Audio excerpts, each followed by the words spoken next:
The Notion Calendar app is one of the most underused and underrated tools in 2025, and today I'm going to show you a game-changing setup that almost no one is using, but absolutely should be. See, a significant 82% of people lack a dedicated time management system, which results in 50% of their workday spent doing tasks that have little to no value. And productivity god Cal Newport says, "I take time blocking seriously, dedicating 10 to 20 minutes every evening to building my schedule for the next day." And after testing dozens of different setups, I found a Notion calendar system that makes scheduling, planning, and tracking effortless. But if you're still treating your calendar like, a basic list of events, then you are simply losing time, you're missing opportunities for automation, and you're just making your entire workflow harder than it needs to be. So in this video, I'm going to show you how to automatically track your time in Notion Calendar and convert that to real data, automatically block out time in your calendar. I'll show you a controversial productivity hack, I'll show you the triple calendar method, and I'll show you how to add tasks to your calendar with just your voice. Subscribe for Notion tutorials, let's get started. For this tutorial, we'll be using Basic OS. It is completely free, it's linked in the description, but everything I'll show you today also works for Headquarters, which is my premium Notion template, but these will also work for any setup that you might have. All right, fans of this channel have probably seen this before. If you have, feel free to skip to the next chapter. If you click here on Open in Calendar on your task list, so it has to be your task list. If you click Open in Calendar, you'll open up here your Notion calendar. And if you add anything in here,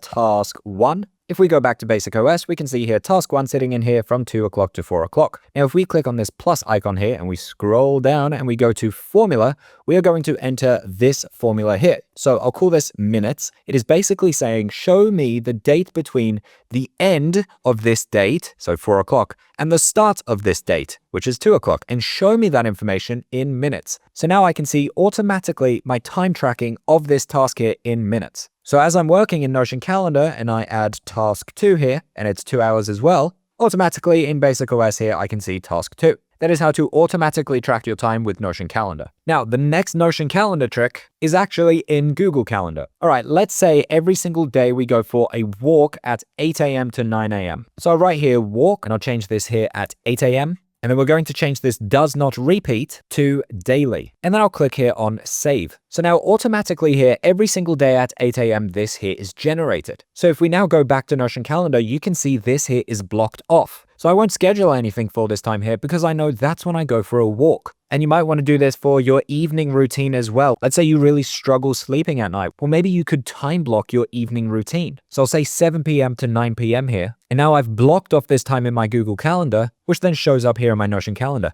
And this actually makes it easier for me to visualize this time here is when I have time to schedule stuff, but not before 9 a.m. or after 7 p.m. That is how to easily block out times in your day. All right, this next piece of advice is slightly controversial, depending if you fall into the work 24/7 bucket or the kind of work-life balance bucket. If you value your free time, then schedule that into your calendar before you schedule your tasks. Let's say you put free time here from 4 to 7 p.m. Maybe you're going to have brunch here on Saturday. Maybe you want to go for a nice hike here on Thursday. If you want a better work-life balance, then schedule your life before your work, because you might be the type of person who fills up all free time with work. Let's just move this task here to Tuesday. Let's move this task here as well. Then let's say here I have a meeting. Well, instead of making this a Notion database event, what I'll do is click here on the side and change it now to a Google Calendar event. So as you can see, this gray color here means that it's from my Notion database, and this blue here means that it's from my Google Calendar. You'll probably have different colors though, they are randomly generated. But on your side calendar here, you can simply click on these 3 dots here and change the color that you want the databases.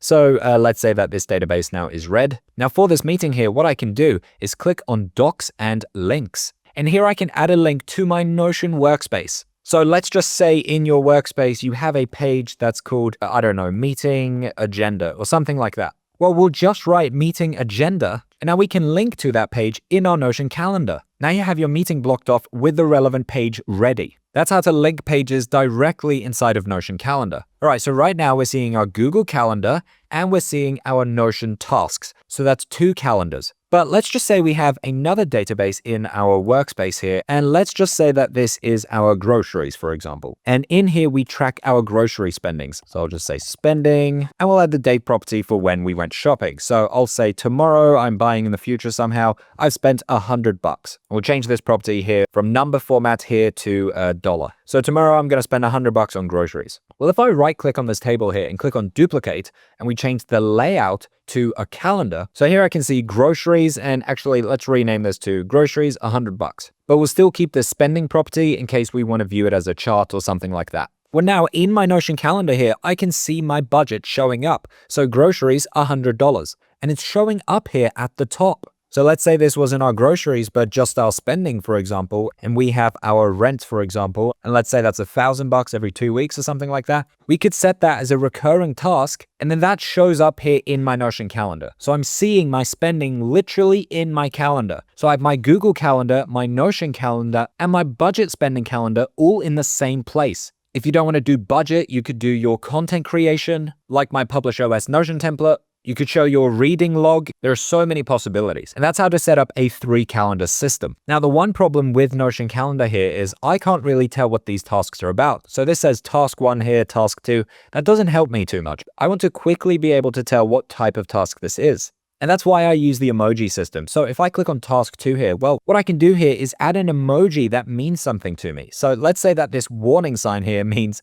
this is an urgent task that I have to do right away. Let's say task 1 here is a meeting, for example. Maybe I'll add the person silhouette. So I'll have some emojis here that mean something to me. For free time, let's say that I'm reading, for example. So now as I'm in my Notion calendar here, I can see these emojis and quickly understand what these tasks are about. That's how I can literally scan my schedule and understand what's going on. All right, let's say you're not at your computer and you don't have the Notion Calendar app open. Well, because our Google Calendar tasks are showing up here, you could use Siri or Google Assistant to add tasks to your Google Calendar, and that will show up in your Notion Calendar if obviously you're showing your Google Calendar events. Now, I don't want to add a task to your calendar, so I'll just say, hey, blah, blah, add a 1-hour meeting for 2 p.m. on Wednesday. So then the next time you open your Notion calendar, you can see this meeting sitting in here. Now, if you want to see how I break down my Notion calendar time tracking, then check out my premium Notion template headquarters. My time tracking is broken down by the project and the life bucket. That way I know exactly where my time is going. Click on this video here if you want to see the full tour, as it is an insane setup. Thank you for watching. I hope this helped.